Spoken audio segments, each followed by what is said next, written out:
बिस्मिल्लाहिर्रहमानिर्रहीम, अस्सलाम वालेकुम। और आमिर मतीन साहब की तरफ से प्रोग्राम मुकाबिल देखने वालों को हम वेलकम करते हैं। इमरान खान साहब ने सियासी दंगल लाहौर में लगा लिया है। असम्बलियां तहलील करने का फायदा देखना होगा कि क्या सिर्फ पीटीआई को ही होगा। और परवेज इलाही साहब क्या पिच के दोनों तरफ खेल रहे हैं या फिर हमें जैसा नजर आ रहा है या दिखाने की कोशिश की जा रही है कि वो इमरान खान साहब के साथ ही खड़े।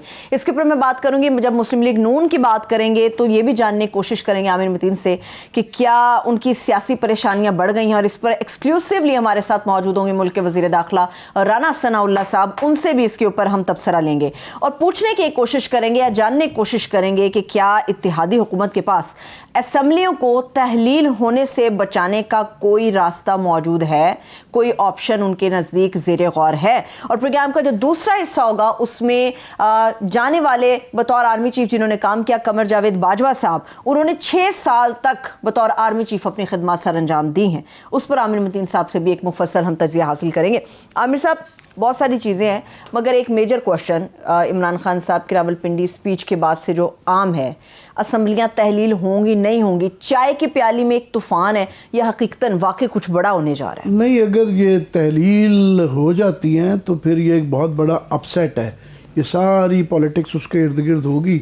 और ये मैंने कल कहा था और इसको लोग बड़ा लाइटली ले रहे थे कि अगर इमरान खान ये कर पाते हैं, अभी कर पाते में कौन सी क्वेश्चंस आ गए हैं बीच में, परवेज इलाही बीच में एक वाइल्ड कार्ड है, अभी भी उनका क्लियर नहीं है, तो उस पर बाद में बात करते हैं। अगर ये हो जाता है तो फिर वो इनके लिए बड़ा परेशानी का मसला हो सकता है पीडीएम के लिए कि अगर पंजाब के अंदर सूबे के अंदर अगर केपी में और पंजाब में उनकी गवर्नमेंट बन जाती है तो नेशनल इलेक्शन जब भी होगा, चाहे साल बाद ही हो, उनके पास एक बड़ा कभी इम्कान है कि वो मेजॉरिटी दोबारा ले लेंगे। उससे एक बहुत ज़्यादा उनकी पोजीशन स्ट्रेंथन हो जाती है। एक किस्म का ये जब टोन सेट हो जाएगी कि सूबे के अंदर जो है, और इस वक्त जो उनकी वेव चल रही है, नज़र आता है कि ना सिर्फ एक शरीयत ले सकते हैं वो, बल्कि शायद पंजाब के अंदर 2/3 का भी इम्कान हो सकता है। अच्छा। तो उसका नेशनल पे होगा। मगर इसमें जो इमरान खान की और जो पीटीआई की जो सबसे बड़ी खराबी है वो एक, ये पहले फैसला कर लेते हैं, बाद में फिर मशावरत करते हैं। इनका पुराना तरीकाकार है और इनकी बहुत ज़्यादा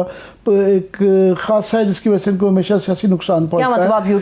मतलब ये देखें, नहीं, ये पहले अगर इन्होंने फॉर एग्जाम्पल ये करनी थी तहलील असम्बलियाँ, तो ये इनको पहले चाहिए था, ये पहले होमवर्क करते, पहले मशावरत करते और इमरान खान साहब वहाँ पे ऐलान करते और साथ ही तहलील कर देते। और ऐलान तहलील करने का भी उस जलसे में करना चाहिए था, बिल्कुल पीक के ऊपर छोड़ना चाहिए था।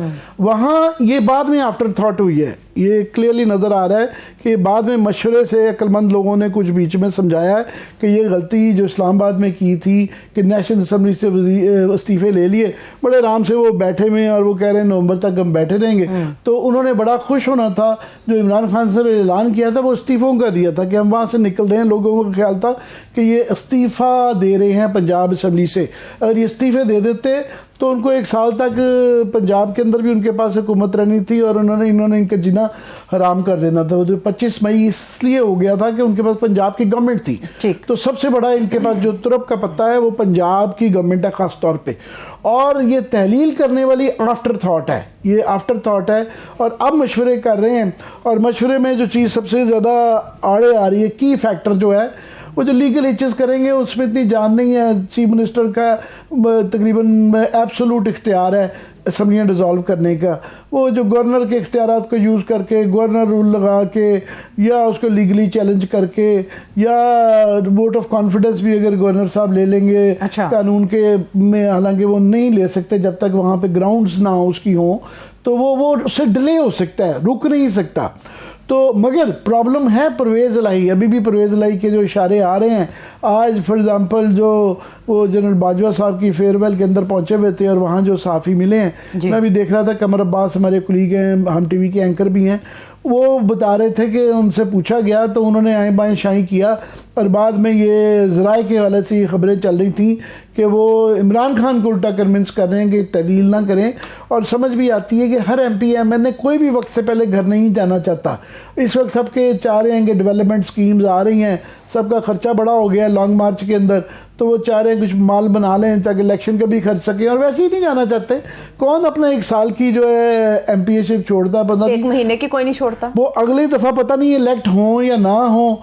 और दूसरा ये है कि परवेज लाई साहब का श्योर नहीं है कि वो अगली दफा चीफ मिनिस्टर होंगे या नहीं होंगे, या कम से कम वो चाहेंगे कि जुबानी उनको इंश्योरेंस मिल जाए। अब ये जो बातचीत करेंगे तो वो अपनी भी कुछ इन सवालों का जवाब ले लें फिर। इस वक्त मैं वेलकम करूंगी मुल्क के वजीर दाखिला राना सनाउल्लाह साहब, मुस्लिम लीग नून के सीनियर रहनुमा भी हैं, हमारे साथ मौजूद हैं। राना सनाउल्लाह साहब, थैंक यू सो मच आपके कितने वक्त के लिए। जी आमिर साहब। अस्सलाम वालेकुम सर। जी वालेकुम सलाम। जी राना साहब, वो मैं अभी देख रहा था नदीम मलिक के प्रोग्राम में, इंटरव्यू में आप ये कह रहे थे कि तहलील होने से असम्बलियाँ पंजाब की और केपी की आपको फ़र्क नहीं पड़ता, ये आप कह रहे हैं। मगर आपकी पार्टी के बाकी लोग जैसा कि तारड़ साहब वो कह रहे हैं कि जी हम बिल्कुल भी तहलील नहीं होने देंगे और लीगल चीज़ें हैं, गवर्नर रूल का सोचते हैं। तो ये आपकी सोच है या पार्टी के अंदर भी ये सोच है? देखें, पार्टी के अंदर ये मामला जो है ये डिस्कस हुआ है, इससे पहले डिस्कस होता रहा है। अब अगर एक पागल इंसान जो है वो सिस्टम के ऊपर हमलावर हो रहा है और अगर तो असम्बली उसे वज़ीर आज़म बनाए तो ठीक है, वो बहुत अच्छी है, चलनी चाहिए।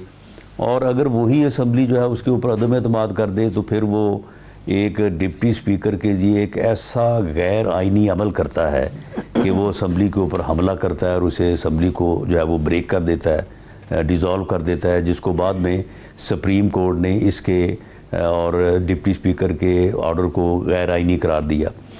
अब ये एक पागल और अहमक का इंसान है और ये कुछ भी कर सकता है।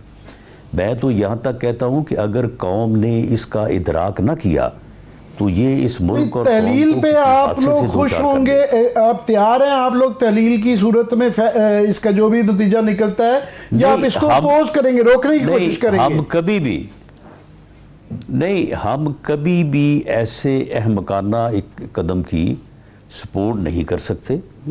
हम अपने तौर पे अपना एक जमहूरी जो है वो अमल शो करेंगे कि हम इसको इस हमाकत से और इस गैर आइनी गैर कानूनी अमल से रोकें, क्योंकि ये इस मुल्क की वहदत को जो है वो ख़राब करेगा। वैसे कैसे रोकेंगे, कैसे रोकेंगे ये इलेक्शन के? आप वकील भी हैं, आपको हमारे से ज़्यादा सियासत में का तजर्बा है, तो ये कानून के अंदर तो बड़ी क्लियरली चीफ मिनिस्टर की और प्राइम मिनिस्टर की रिजोल्यूशन की पावर है। ये जो हम सुन रहे हैं मिसालें कि गवर्नर रूल लग जाएगा, ये वोट ऑफ कॉन्फिडेंस का गवर्नर साहब कहेंगे, ये इजाजत नहीं हो सकती है, मुझे जो समझ आई है। नहीं, कोई ऐसी बात नहीं है। गवर्नर रूल की ज़रूरत ही नहीं है। बात सिर्फ ये है कि जिस तरह से इसने पहले वज़ीर आज़म था ना, उस वक्त इसने असम्बली तोड़ी थी तो फिर नहीं टूटी ना वो। तो अब भी जब ये हरकत करेगा तो अदम एतमाद की तहरीक से हम इसका रास्ता रोकेंगे। नहीं, अदम एतमाद का तो कोई इशू है ना कि असम्बली का सेशन ही नहीं वो रोक कर रहे, तो कैसे करेंगे? नहीं, वो हो सकता है। कैसे बताएं, मैं भी समझना चाहता हूं। या उनका हरबा गलत, हाँ नहीं, अदालत के जरिए करवाएंगे सेशन वो? नहीं, vote of confidence, vote of no confidence. उसके लिए जो मेरी अंडरस्टैंडिंग है कि असेंबली का सेपरेट सेशन होना चाहिए, जो ऑन गोइंग सेशन के अंदर नो कॉन्फिडेंस आपका मोशन नहीं पेश कर सकते, तो कैसे उनको मजबूर करेंगे? ये नहीं, आम के, हाँ नहीं, मजबूर करने की बात नहीं है। जब हम अदम एतमाद की तहरीक सेक्रेटेरिएट में जमा करवाएंगे तो उन्हें 3 दिन से पहले नहीं और 7 दिन के बाद नहीं। मुझे कानून का जो जितना मुझे सूबाई असम्बली का अजलास बुलाना पड़ेगा। नहीं, मगर मेरी जो अंडरस्टैंडिंग थी कि उसके लिए नया सेशन बुलाना पड़ता है, वो आप ऑन गोइंग सेशन के अंदर। बिल्कुल। तो नया सेशन कैसे बुलवाएंगे? नहीं, ऑन गोइंग सेशन के दौरान मोशन मूव हो सकती है। ऐसी सूरत में स्पीकर जो है वो ऑन गोइंग सेशन को ख़त्म करके मोशन मूव होने के दिन से 3 दिन पहले नहीं, 7 दिन बाद नहीं, एक मैं चले इसको आगे बढ़ाते हैं। मैं वैसे आपसे सिर्फ अदम एतमाद की तहरीक पे जो है वो फैसला होगा।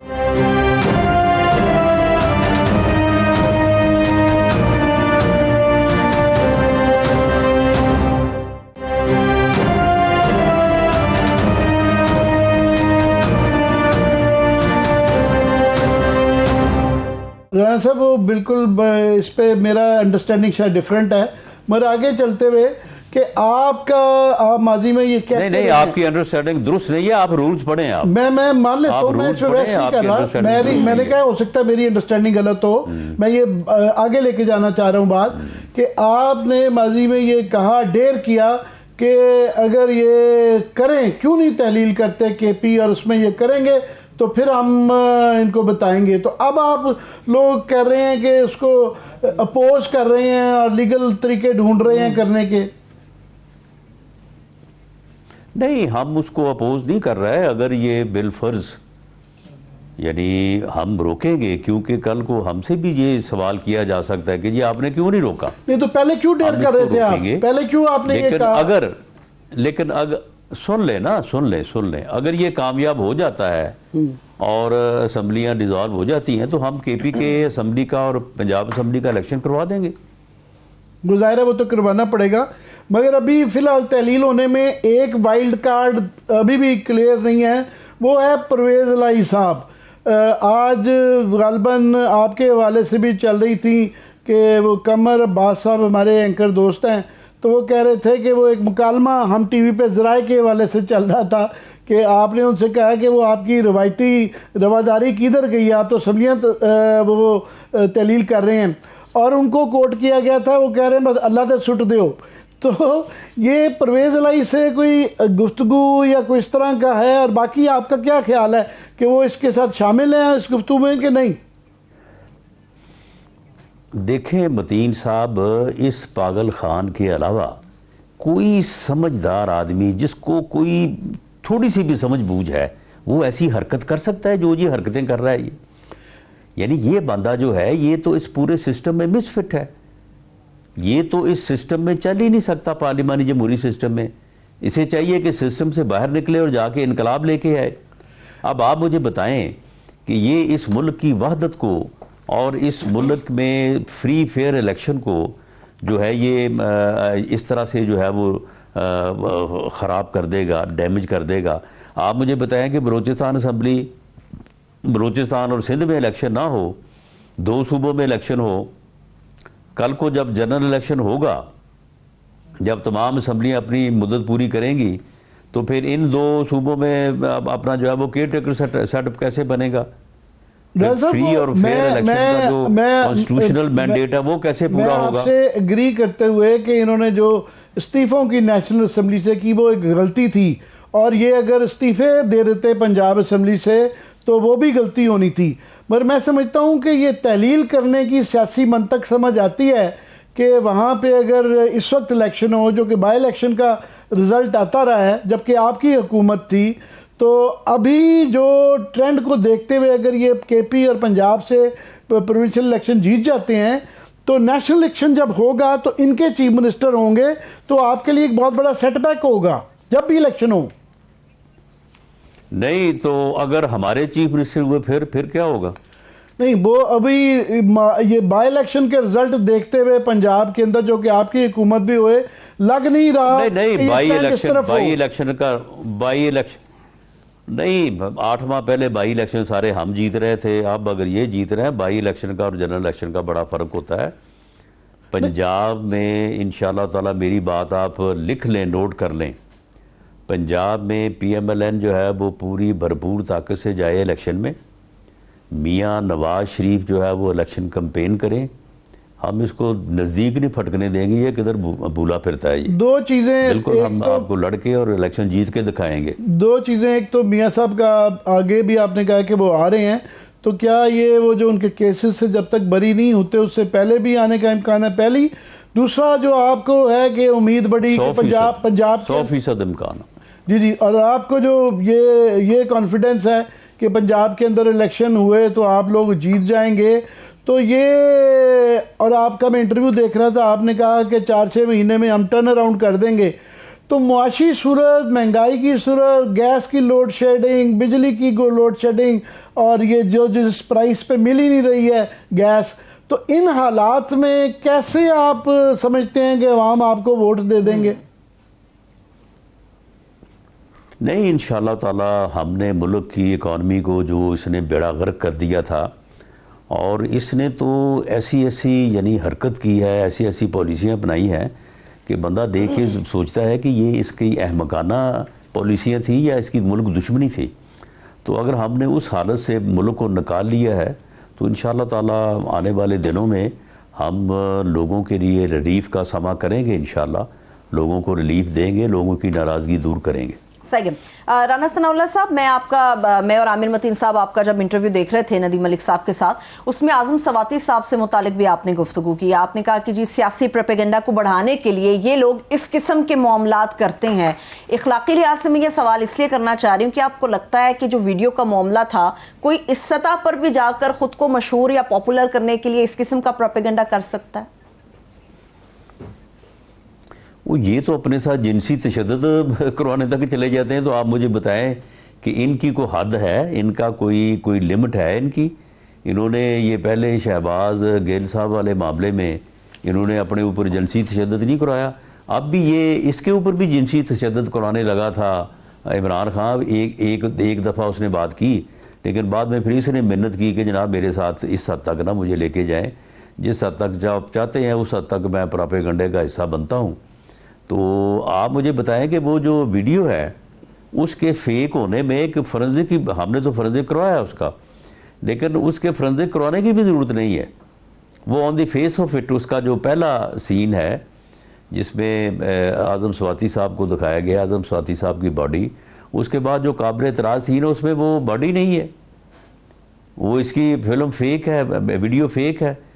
इसने सिर्फ जो है ये प्रोपेगेंडा करने के लिए उसको ओन कर लिया कि जी ये मेरी ही है और फलां जगह की है। वो बाद में उसकी तरदीद आ गई कि नहीं जी इस जगह पे ये कभी नहीं ठहरे हैं।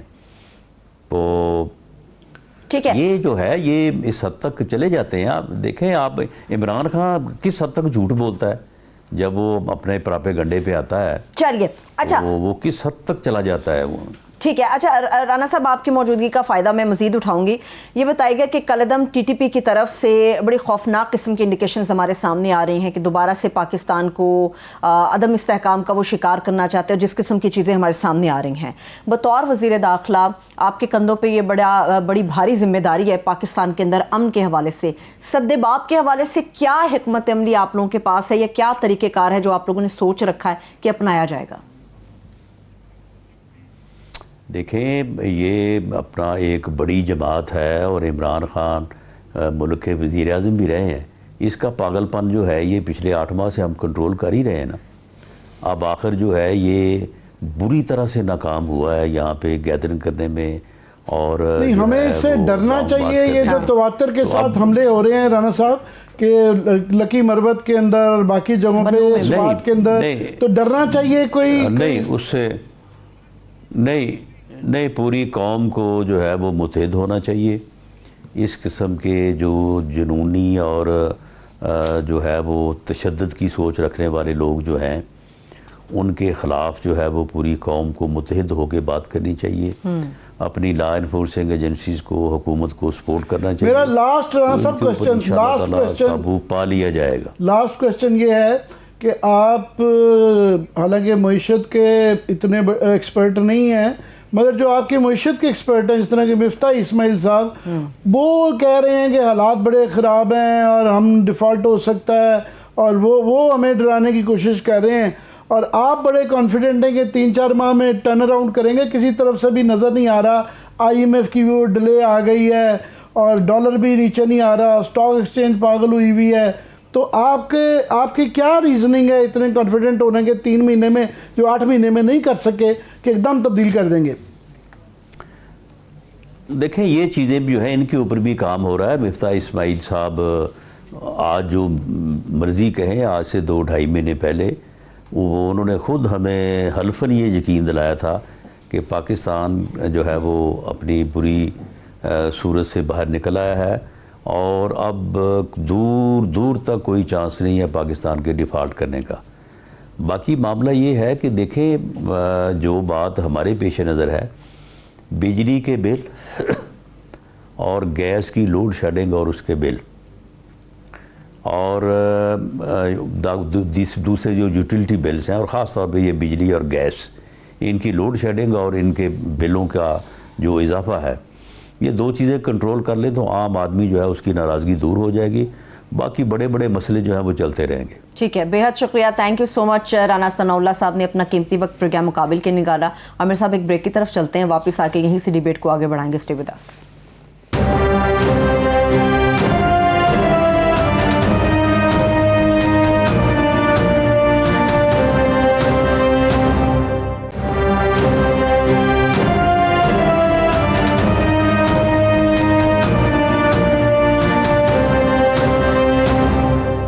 ब्रेक के बाद एक बार फिर से प्रोग्राम में खुश आमदीद कहते हैं। बढ़ने से पहले आगे मैं एक सवाल के से पहले एक चीज की तस्दीक कर दूं। आप कमर अब्बास साहब कह रहे थे, उनका नाम समर अब्बास है। समर अब्बास। हाँ, मैंने कहा मैं आपकी करेक्शन कर दूं। समर साहब ने नाराज हो जाना था इसलिए मैंने बता दिया। अब ये बताइए कि राना सनाउल्लाह साहब तो कह रहे हैं कि आमिर साहब कोई फर्क ही नहीं पड़ता, जो मर्जी उखाड़ना है खान साहब ने उखाड़ के ले जाए।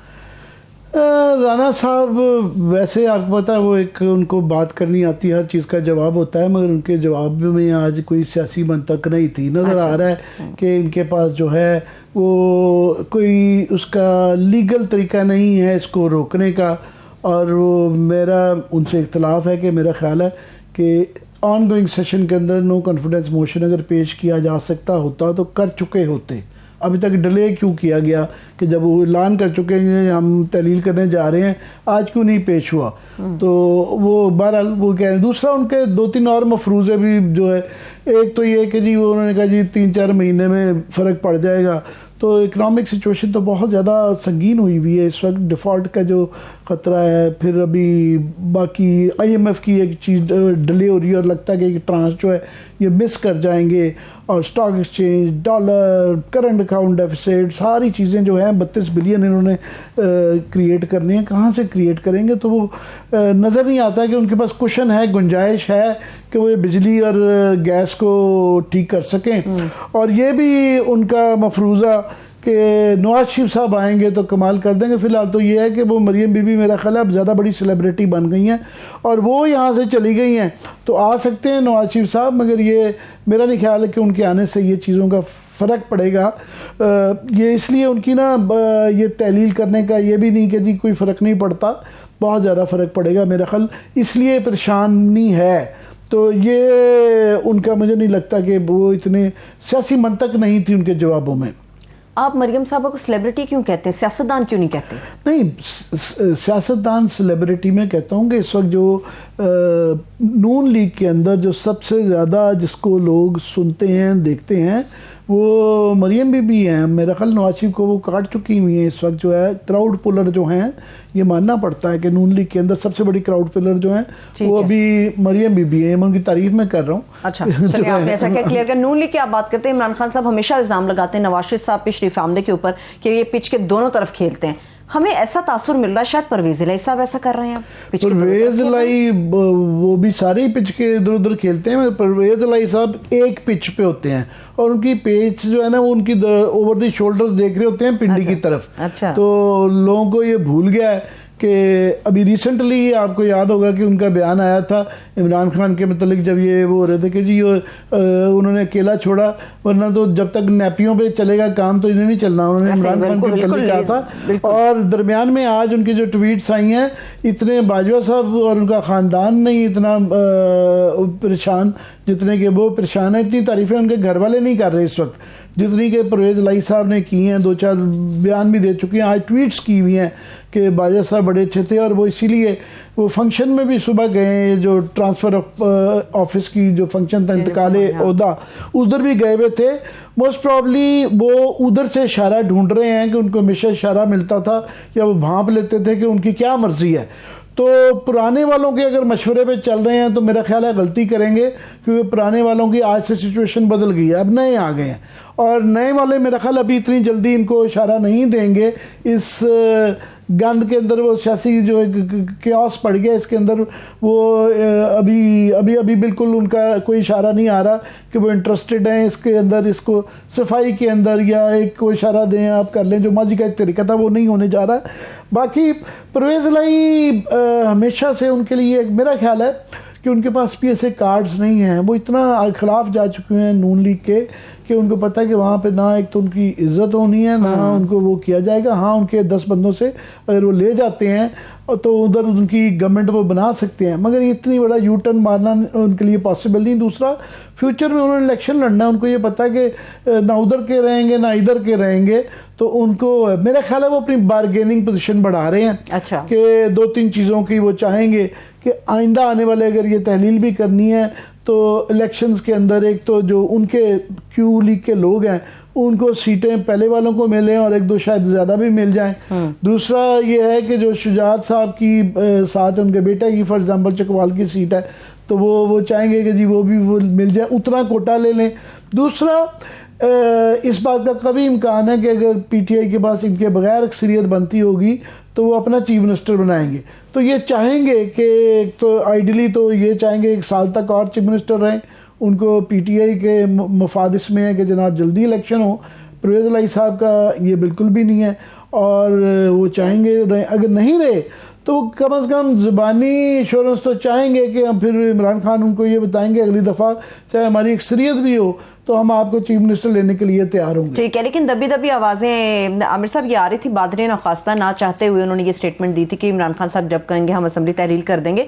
मुझे ये कहा है, मगर अभी जो है फॉर एग्जांपल आज वो मुशावरत कोई लोग कह रहे थे वो पिंडी चले गए हैं, और जो खबरें आ रही हैं जो समर अब्बास, मैं अभी गलती नहीं करूँगा, थैंक यू करेक्शन के लिए, थैंक यू, नाराज हो जाएंगे, बड़े दोस्त हैं हमारे, तो वो उनकी वो मीटिंग में गए हुए थे। उन्होंने कहा कि ये सारा जो जुमला हुआ कि उनसे पूछा गया, समर ने कहा कि पूछा गया कि जनाब ये क्या है, तो उन्होंने कहा नहीं हमको इसका हाल निकालेंगे। इस तरह के जुमले कहे जिससे कि ये ज़राए के हवाले से चल रही हैं कि वो डबल माइंडेड हैं और वो उल्टा इमरान खान को ये कन्विंस करने की कोशिश करेंगे कि ये आपके सियासी तौर पर आपको सूट नहीं कर रहा, तहलील ना करें।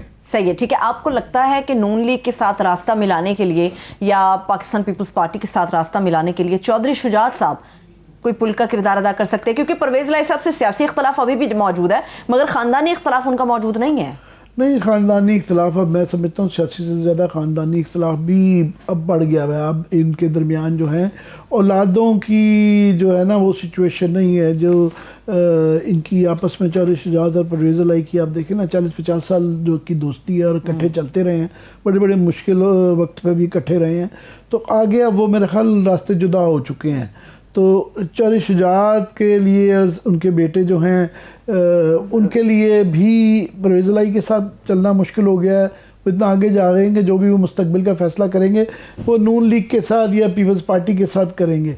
और ये भी जो है ये क्योंकि इन्होंने अपना पीटीआई के साथ अलायंस कर लिया है तो हो सकता है कि स्टेज पे पता चले कि चौधरी शुजात की पार्टी या इनकी पार्टी आपस में जम भी हो सकती है। इमरान खान ये भी कह सकते हैं उनको कि ठीक है आप हमारे चीफ मिनिस्टर के कैंडिडेट होंगे मगर आप पीटीआई ज्वाइन कर लें। उनको कोई पार्टी का वोट तो नहीं है, उनके पास अफराद हैं, कोई क्यू लीग का कोई वोट नहीं रह गया। क्यू लीग वाहिद एक पाकिस्तान की तारीख में एक पार्टी है, वरना जो भी पावर में आता है वो अपनी उसने बेस बना ली। फॉर एग्जाम्पल भुट्टो साहब मार्शल्लाह की कोख से आए थे मगर उन्होंने अपनी बेस बना ली। नवाज शरीफ साहब भी ज़िया-उल हक की कोख से आए थे मगर उन्होंने भी अपनी बेस बनवा ली।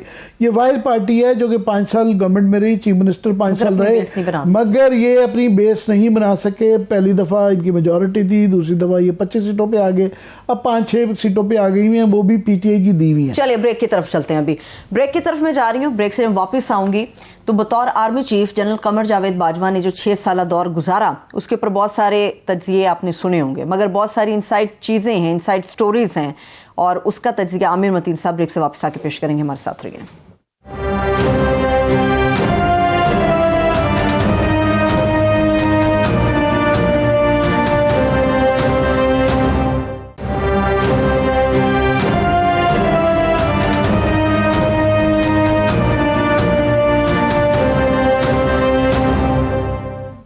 ब्रेक के बाद एक बार फिर से प्रोग्राम में हम आपको खुश आमदेद कहेंगे।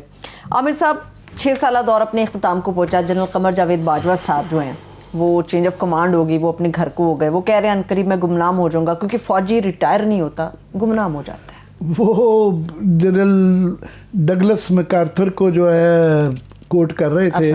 और डगलस मैकार्थर जो थे वो रिटायर हो गए थे, उनको वापस सेकेंड वर्ल्ड वॉर में लाया गया। तो जापान की रेस्टोरेशन और उसके बाद फिलीपींस को वापस टेनियस कैंपेन में उनका बड़ा रोल था, तो एक किस्म का हीरो वो बन चुके हुए थे।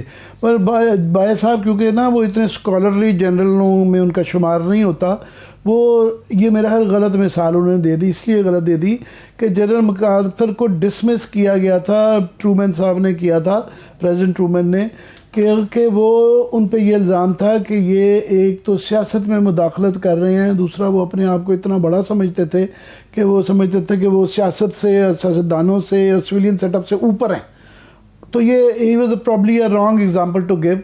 तो अगर उन्होंने डगलस मैकार्थर को पढ़ा होता तो शायद ये उनका कोट ना करते। और दूसरा मेरा नहीं ख्याल है कि इतना आसान होगा इनके लिए गुमनामी में जाना।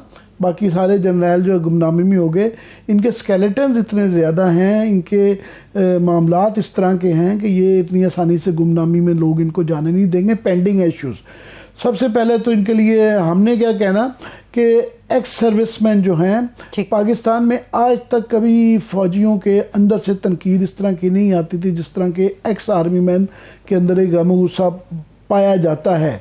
उसकी सबसे बड़ी आज मिसाल है कि एक सर्विसमैन की सोसाइटी है, उनका एक सर्वे चल रहा है जिसमें 43,000 लोगों ने वोट दिया है और उनमें से उन्होंने पूछ रहे हैं कि हम इनको एक्स सर्विसमैन की सोसाइटी में मेंबरशिप दें या ना दें। अच्छा, ये कभी आम फौजी के लिए भी क्वेश्चन ही नहीं होता था। जाहिर है सारे रिटायर्ड लोगों का उनकी एसोसिएशन थी, बड़ी इफेक्टिव होती है और फौज के अंदर उसका बड़ा इम्पैक्ट होता है।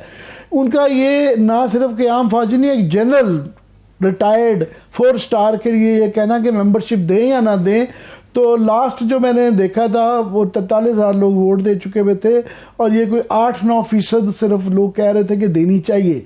90% से ज़्यादा लोग ये कह रहे थे एक सर्विसमैन कि इनको मेंबरशिप ही ना दे, यानी कि जो इनकी अपनी एक फ्रेटर्निटी होती है अपने ग्रुप के, वहाँ से ये मुखालफत आ रही है।